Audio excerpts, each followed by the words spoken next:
High, আজ হচ্ছে ৪ তারিখ। তো সকাল সকাল খেয়ে নিলাম এই মিছরি ভেজানো জল। মিছরি ভেজানো জল বা বাতাসা ভেজানো জল খালি পেটে খেলে পেটটা কিন্তু বেশ ঠান্ডা থাকে। আর তারপরে খেয়ে নিয়েছিলাম একটা বিস্কিট, একটা কলা আর ১ কাপ হরলিক্স। অফিস চলে গেছিলাম, ২টো বিস্কিট আর লাল চা খেয়ে নিয়েছিলাম। তারপরে একটু চিয়া সিড ওয়াটারটা খেলাম। এটা এখন রেগুলারলি খাচ্ছি। আর আজকে লাঞ্চে মা বানিয়ে দিয়েছিল এই ডিম দিয়ে আলু দিয়ে চাউমিন আর কি। ডিম, আলু, পেঁয়াজ দিয়ে চাউমিনটা বেশ ভালো বানায় কিন্তু মা, একদম অল্প তেলে। আর তারপরে ইভিনিংয়ে নিয়েছিলাম আর কি এই নিমকি, সাথে ১ কাপ চা। আর তারপরে বাড়িতে এসে খেয়ে নিয়েছিলাম এই লেমন সোডা ওয়াটারটা। আমি কিন্তু সোডার পরিমাণ খুব অল্প রাখি আর জলের পরিমাণই বেশি রাখি।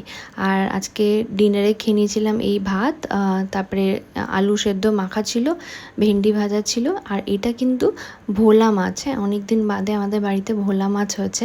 আর একটা তরকারি ছিল, আমি নামটা ঠিক এখন মনে করতে পারছি না, কচুর শাক কি কিছু একটা এরকমই হবে, যেটা খেতে খুব ভালো হয়েছিল। আমাদের বাড়িতে এরকম তরকারি ইউনিক ইউনিক হয়, বাবা ভালোবাসে খেতে, সেই কারণে। আর আজকের মাছটাও বেশ ভালো ফ্রেশ ছিল, তো বেশ ভালো। অনেক দিন বাদে ভোলা মাছ খেয়েও আমার বেশ ভালো লাগলো।